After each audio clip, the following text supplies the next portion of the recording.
And it's a good budget. President Bush's new budget adds up to more than $3 trillion with a deficit of $400 billion. That's the amount to be spent over what the government takes in. And this week, the president signed a stimulus package authorizing the Treasury to take $168 billion more from future generations so we can spend it now. All this borrowing and spending will swell the total debt of the government to $9 trillion. So where does all the money go? For some answers, we turn to this smart, hip, and very readable book. One would hope that every candidate for office and every voter might read it before the November elections. You'll understand why once you've heard Scott Bittle and Jean Johnson of the nonpartisan, nonprofit research group publicagenda.org. Scott and Jean, welcome. Thank you. Why did you write this book? We wrote this book because the federal budget in the country is heading toward a fiscal crisis, and everybody knows it except the American people, and they deserve to know. You know, one of the things I think most people don't realize is that the country has been in the red 31 out of the last 35 years, in good times and bad. And so, you know, in the red meaning we had a deficit. We spend more money than we take in. Exactly. 31 out of 30? 31 out of the last 35 years. I mean, does being drunk get normal? It is routine. I think that, you know, they have gotten in the habit in Washington, rather than making the tough choices, to just, you know, push the money along. And the thing that really amazes me is we are a wealthy country. Why are we routinely in debt? You call it a crisis. Well, it is a crisis. Eventually, if nothing is done, by 2040, every dollar the federal government has will be taken up by Social Security, Medicare, and interest on the money we've already borrowed. Between where you and I work in New York, there's this debt clock put up almost 20 years ago by a gentleman who used his own money because he was so concerned about the mounting debt. But I'm told that it's going to be running out of room to record the debt, right? Well, we're at over $9 trillion now, and when it trips over to $10 trillion, there's no place to put the one unless they take off the dollar sign and just let us know that it's money, which we probably all know that it's money. But he didn't anticipate that it was going to go to $10 trillion. So who's to blame, Scott? Is it the politicians who make the promises, or is it those of us who like the benefits? I'm fond of the political philosophy of Homer Simpson, who said once that it takes two to lie, one to lie and one to listen. And the American people have been the ones who've been listening. They see politicians who promise them spending and don't talk about how to pay for it. They see politicians who promise them tax cuts and don't talk about how to pay for it. They know that's not true. I don't think anyone realistically wants to get rid of Social Security and Medicare. Maybe a few. No, I mean, you'll hear the argument, as you say in the book, people come up and say, you know, well, look, those people have been promised. We've been promised these benefits. You can't take them away. No, but you can't go bankrupt fulfilling them either. It's an interesting issue because Social Security, there are lots of ways to adjust it that probably, if the American people start to think about it, are broadly acceptable. And if we start now, if we, you know, don't postpone, and if you're going to raise revenues a little bit, you want to do it while all the baby boomers are working so we can pay into it. If you're going to adjust benefits, you want to do it so we have time to plan, so it's not sudden. And, you know, if you can make these modest adjustments and we start now, we have time to make a system so it's stable and really meets the expectations of most people. I enjoyed reading your 14 suggestions in here for dealing with Medicare and Social Security, but you're not running for office. You're not out there saying to people, we're going to take care of these benefits. That's why the politicians who are running for office and who will have to make these decisions have to start having a conversation with the American people.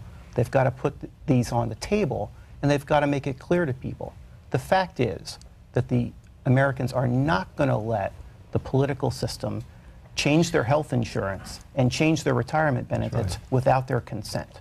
They have to be part of this conversation. But first, you got to be honest with them. And you say 2010 is the high noon of the budget crisis. Why is that?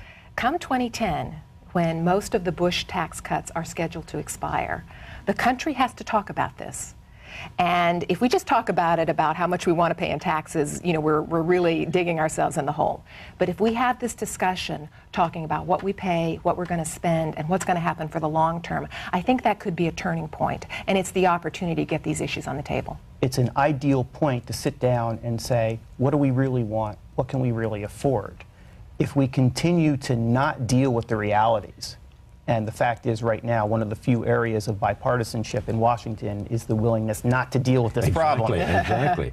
If we fail to really sit down and have a national conversation and make real decisions in 2010, it's hard to see when that moment will come again, because it will still be early enough to deal with these long-term problems. The train wreck comes, you say, on Social Security in 2017. That's when the government begins to pay out more than it's taking in on Social Security? Yeah. That's the beginning of the train wreck. That's when things start rattling around. Exactly. You know, there are the money questions, and you know, we think people need to know more about where the money is spent, where it's going. They need to be more realistic. But the political side of it, I think, is really quite simple. There is no way to solve this problem without either raising taxes or cutting programs or doing some of both. Right now, that is a political death sentence, and we have to change that. We have to change it so politicians are just as worried about what folks at home say if they add to the deficit, if they go along another year, you know, in the red ink. We have to start making politicians worry about those decisions. What about the military budget? The president proposes $515.4 billion for next year, but that does not include the money for Iraq and Afghanistan. What are the practical consequences of not including the expenditures for Iraq and Afghanistan in the budget? There are two practical consequences. One is nobody really knows how much we're spending, at least not until the end of the year, and we look back and say how much was spent. The other is it obscures the real impact of the war on terror on the budget. We found lots of people basically think that once we get out of Iraq, the budget problem will go away. And unfortunately, that's just not true. Between 2001 and 2007, we spent about $600 billion on the entire war on terrorism, Iraq, Afghanistan, everything else. Over that same period, we added $2.3 trillion to the debt. So the war is certainly making our financial problems worse, but it's not the sole cause, and it's not the sole answer. True or false? Roll back Bush tax cuts solve all the problems? It will not solve all the problems, unfortunately. I think, like the war, it's a lot of money, but we are routinely overspending, and even if we rolled back all of those tax cuts, which not even the Democrats are proposing, some of those tax cuts are for families and for married people, we still would face a major, major problem balancing the budget. And we have to remember, balancing the budget is not enough. We also have to look at Social Security and Medicare and make some decisions about them. Yeah, you make it very clear in here that we have to both cut spending and we're going to have to raise some taxes. I mean, that's what people don't like to hear, right? I mean, this is tough medicine. You know, you could do it theoretically only by raising taxes, but it would be very, very difficult. Politically, you can't do that. And the same thing, you could, you know, theoretically by cutting spending, but politically, there's going to have to be some sort of wheeling and dealing. And one of the things we try to say to people in the book, there's a little worksheet where you can figure out exactly how you would balance the budget. The only person I read and hear talking about this in any consistent way is the present mayor of New York, Bloomberg. He just this morning has a speech in the paper about we've got to address this issue. The two parties are not doing it. Is this the Ross Perot of 2008? There are some people that are addressing this. There are groups that are addressing this, and we actually are meeting more of them day by day. So, you know, we are optimistic, but it takes two to tango. And the American public really has to start being realistic. They have to give the political leaders a little room to maneuver, and I think they have to demand that they be more honest and responsible. And it's time to talk turkey about this. You dedicate your book to Mulford W. Bittle Jr. and John J. Johnson. Who are they?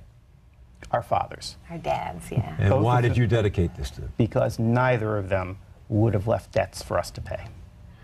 Jean Johnson and Scott Bittle, thank you very much for Where Does the Money Go?, your guide tour to the federal budget crisis, and thank you for joining me today. Thank you.